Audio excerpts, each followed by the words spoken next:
बिस्मिल्लाहिर्रहमानिर्रहीम। शुरू करता हूँ अल्लाह के पाक नाम से जो बहुत बड़ा मेहरबान नहायत रहने वाला है। दोस्तों, बहनों, भाइयों, बुजुर्गों, अस्सलाम वालेकुम। तारीख इस्लाम की किस्त नंबर 31 आपके सामने पेश खिदमत है और इसमें हम बताएंगे फतह खैबर और 7वां साल हिजरी का।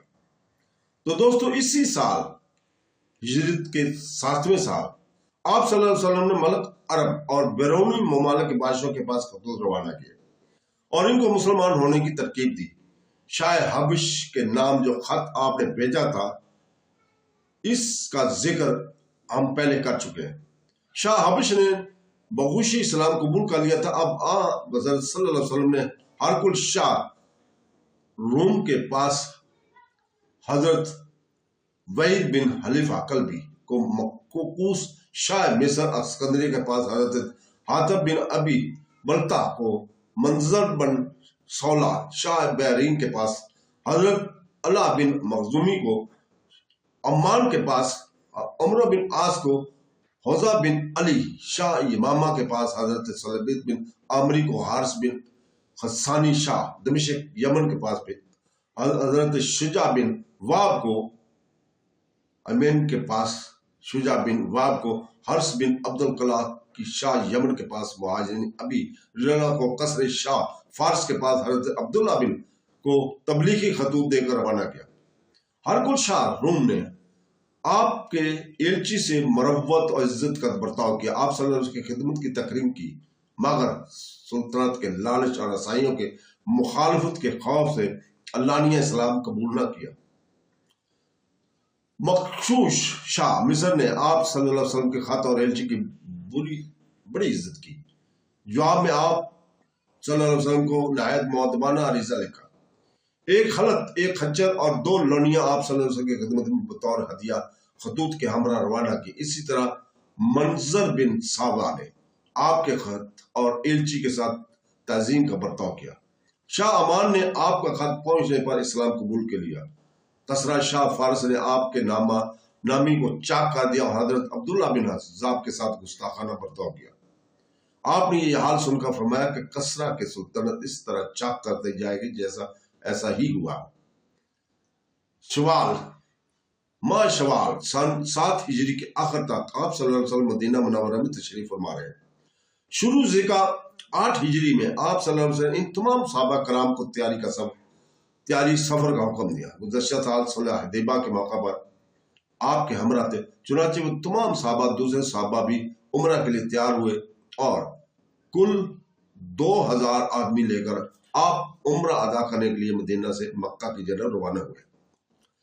मदीना में हजरत अबू ज़र गफ्फारी को आमल मुकर्रर किया गया। साल गुज़श्ता जो सुलहनामा हुदैबिया में मरतब हुआ था, इसमें ये शर्त थी कि मुसलमान इस साल बिला उम्रा अदा किए वापसी लौट जाए और अगले साल आकर उम्रा अदा करें। चुनांचे इस शर्त के मुताबिक आप सल्लल्लाहु अलैहि वसल्लम मदीना से रवाना हुए।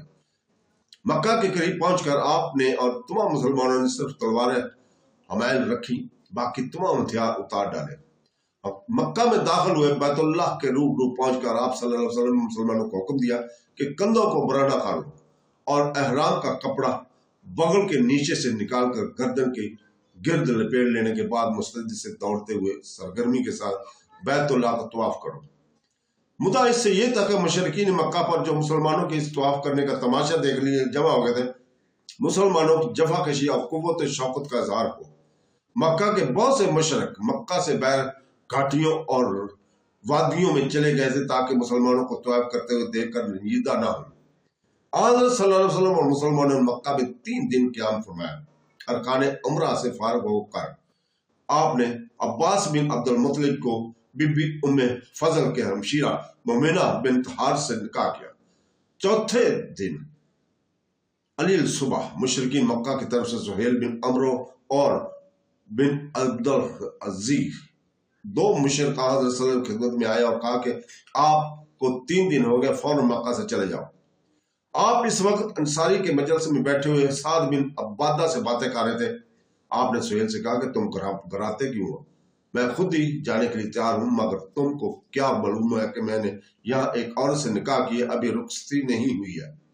اگر تم اجازت دو تو میں یہاں ضیافت ولیمہ کروں اور تم مکہ والوں کھانا کھلا دو سکوں، اس کے بعد یہاں سے چلا جاؤں گا، اس میں تمہارا کوئی نقصان نہیں ہے۔ سہیل نے کہا کہ ہم کو تمہارے کھانے کی کوئی حاجت نہیں ہے، تم معاہدہ کی پابندی کرو اور فوراً یہاں سے چلے جاؤ۔ چنانچہ آپ نے اسی وقت کوچ کی منادی کر دی اور سوار ہو کر مکہ سے باہر تشریف لائے، حدود حرم سے نکل کر وادی صرف کے اندرونی میدان میں قیام فرمایا۔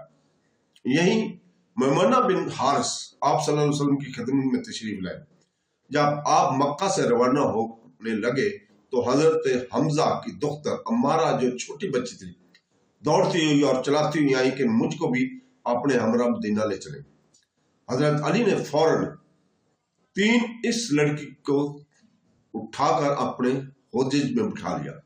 اب حضرت جعفر بن ابو طالب اور حضرت زید بن حارث اب اس لڑکی کی کفالت پر پرورش کے ذمہ دار ہوئے۔ ہر ایک شخص یہ چاہتا تھا کہ میں اس لڑکی کو اپنی کفالت میں رکھوں اور اس کی پرورش کروں۔ حضرت زید بن حارث نے کہا کہ حضرت حمزہ میرے دینی بھائی تھے، اس لیے میرا حق فیک ہے۔ حضرت جعفر نے کہا کہ یہ میری چچا زاد بہن ہے اور میری بیوی اس کی خالہ ہے۔ آپ نے سب کو سنی اور عمارہ کو حضرت جعفر کے سپرد کیا اور فرمایا کہ خالہ بجائے ماں کے ہوتی ہے، لہذا اس کی پرورش جعفر کے یہاں ہونی چاہیے۔ حضرت علی اور حضرت زید کو آپ نے رضامند کر لیا۔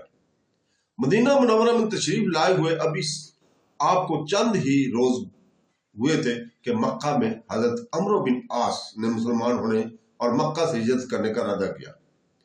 عمرو بن عاص کی نسبت اوپر ہم بیان کر چکے ہیں پہلی قسط میں کہ قریش مکہ سے ان کے مسلمانوں کے خلاف نجاشی شاہ حیش کے پاس سفیر بنا کر بھیجا تھا کہ مسلمان مہاجرین کو حبش میں پناہ نہ مل سکے۔ نجاشی کے دربار میں ان کو ناکامی حاصل ہوئی تھی، اس نے ان کے دل پر اسلام کی صداقت کا سکہ بٹھا دیا تھا۔ وہ اثر برابر ہی اندر اپنا کام کرتا رہا، بعد کے حالات نے اس کی تائید و تصدیق کی، لہٰذا اب عمرو بن عاص سے ضبط نہ ہو سکا۔ خالد بن ولید ان کے بڑے گہرے دوست تھے۔ سفر حدیبہ میں یہ مقام غزیہ رات کے وقت نماز عشاء میں حضرت صلی اللہ علیہ وسلم سے ایک پرات کلام مجید سن کر خالد بن ولید کا دل نرم ہو گیا تھا۔ اسی روز سے ان کے اسلام سے محبت تھی۔ عمرو بن عاص نے خالد بن ولید سے اپنا ارادہ ظاہر کیا تو خالد بن ولید نے فوراً عمرو بن عاص کے ہمراہی آبادہ ہو گئے تھے۔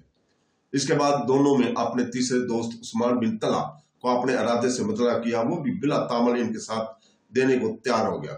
قریش کے یہ تینوں سردار مکہ سے روانہ ہو کر مدینہ میں حضرت صلی اللہ علیہ وسلم کی خدمت میں حاضر ہو کر مسلمان ہو گئے۔ ان کے مسلمان ہو جانے سے اسلام کی بڑی تقویت پہنچی۔ خالد بن ولید اور عمرو بن عاص کو مسلمان ہوتے وقت جب یہ معلوم ہوا کہ مسلمان ہونے سے پچھلے تمام گناہوں کی معافی ہو گئی ہے تو وہ بہت ہی خوش ہوئے۔ تو دوستو، ملک عرب میں اب اسلام کو بظاہر کوئی خطرہ نہیں تھا۔ تو دوستو، اس کے ساتھ ہی ہم اجازت چاہتے ہیں کل تک کے لیے۔ کل ہم آپ کو نئی قسط کے ساتھ حاضر ہوں گے۔ اللہ حافظ۔